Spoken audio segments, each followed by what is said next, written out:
इस वीडियो को देख के आप ये जान पाएंगे कि अगर आप लंबे समय से अस्थमा से पीड़ित हैं, इन्हेलर, पंप या फिर नेबुलाइज़र या मोंटेक एलसी की दवाइयाँ जो आप over the period of time धीरे-धीरे आपके जीवन में बढ़ती ही जा रही हैं, कम होने का नाम नहीं ले रही हैं, तो इस वीडियो के अंत तक आप ये जान पाएँगे कि आप उसको रिवर्स कैसे कर सकते हैं, इनकी संख्या को कम कैसे कर सकते हैं और आप बिना दवाइयों के भी जीवन जिया जा सकता है।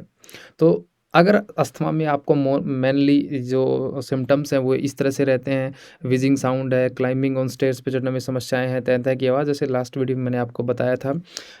Over the period of time ये जो सिम्पटम्स हैं ये बढ़ते जाते हैं और इन सिम्पटम्स को दबाने के लिए आप मोंटेक, कैल्सी वगैरह दवाई का सामना करना पड़ता है, आपको लेना पड़ता है।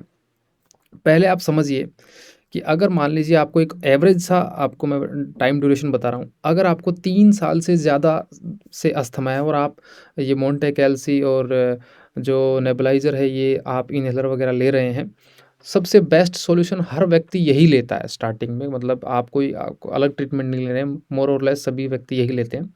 अगर जिसकी इम्यूनिटी पावर बहुत अच्छी होती है, वो इन्हेलर या मोंटेक, कैल्सी की दवाई लेने से रिकवर भी कर जाते हैं।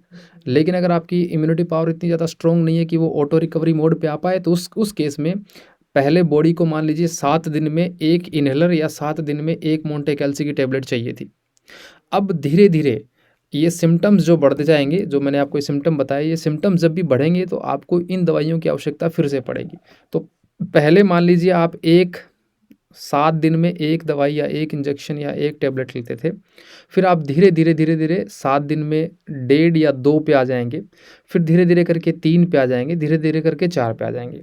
मतलब अगर आप 1 महीने में पहले 1 टैबलेट लेते थे, तो अब 1 महीने में 2 लेने लग जाएँगे, फिर 3, और over the period of time अगर आपकी इम्यूनिटी सही नहीं है, तो ये धीरे-धीरे संख्या बढ़ती ही जाएगी, कम होने का नाम नहीं लेगी।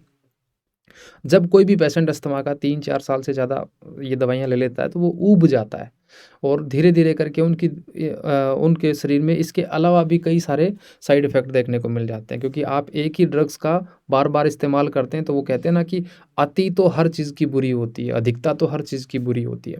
फिर 3, 4, 5 साल के बाद कोई अल्टरनेट सॉल्यूशन की तरफ देखने लग जाता है।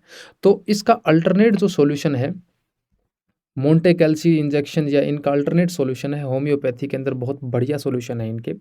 होम्योपैथी में 2 तरह के ट्रीटमेंट मेनली आपको लेने चाहिए।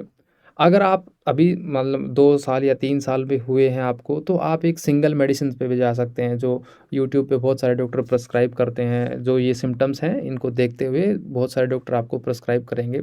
तो आप नॉर्मल होम्योपैथी ले सकते हैं 200 पोटेंसी के अंदर। दवाइयाँ कौन-कौन सी, वो मैंने पिछले वीडियो में आपको बताई हुई हैं। दूसरा इसका जो एक लॉन्ग टर्म समाधान है, वो है एडवांस होम्योपैथी के अंदर। तो एडवांस होम्योपैथी में क्या करते हैं कि अ, ऐसा नहीं है कि एडवांस होम्योपैथी ट्रीटमेंट लेते ही आप मान लीजिए 1 महीने में आप 3 या 4 इन्हेलर लेते थे और अब जैसे ही ट्रीटमेंट स्टार्ट करेंगे वो 1 पे या 0 हो जाएगा, ऐसा बिल्कुल नहीं होगा। जिस रफ्तार से धीरे-धीरे करके आपकी जो डोज़ेज़ थे वो बढ़ी थी, उससे भी या उसी रफ्तार में धीरे-धीरे ये कम होएँगी। आप ट्रीटमेंट लेना स्टार्ट करेंगे तो आपको जो डॉक्टर हैं, होम्योपैथी जितने भी डॉक्टर हैं, वो ऐसे नहीं कहेंगे कि इंस्टेंट बंद कर दीजिए अपने इन्हेलर या मोंटेक, कैल्सी की दवाइयाँ। वो कहेंगे हमारा ट्रीटमेंट भी साथ रखिएगा। 10 या 15 या 20 मिनट के गैप से होम्योपैथी ट्रीटमेंट भी लीजिए और साथ-साथ में जो आपकी जो मोंटे कैल्सी इंजेक्शन वगैरह जो भी लेते थे, वो भी आपको लेना है। पहले अगर आप मान लीजिए 1 महीने में 4 इंजेक्शन लेते थे या 4 टैबलेट लेते थे, तो अब 3 लेनी चालू करनी है। महीने में 3 करनी है, फिर महीने में 2 करनी है, फिर महीने में 1 करनी है, फिर महीने में 0 करनी है और फिर होम्योपैथी दवाइयाँ भी धीरे-धीरे कम करनी है और उनको कम करते-करते उनको भी बंद कर देना है। तो इस प्रोसेस में मिनिमम अगर मान लो आपको 3 साल से ज़्यादा अस्थमा है, तो इस प्रोसेस में 6 से 7 महीने तो लगने ही लगने हैं।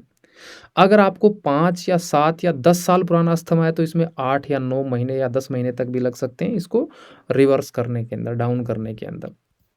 तो ये एक स्टेज ऑफ ट्रीटमेंट जो आपका अस्थमा के साथ सफ़र रहता है, इसका एडवांस होम्योपैथी या सिंपल होम्योपैथी में भी इसका एक अल्टरनेट सॉल्यूशन है कि आप ये इन दवाइयों की संख्या घटा सकते हैं।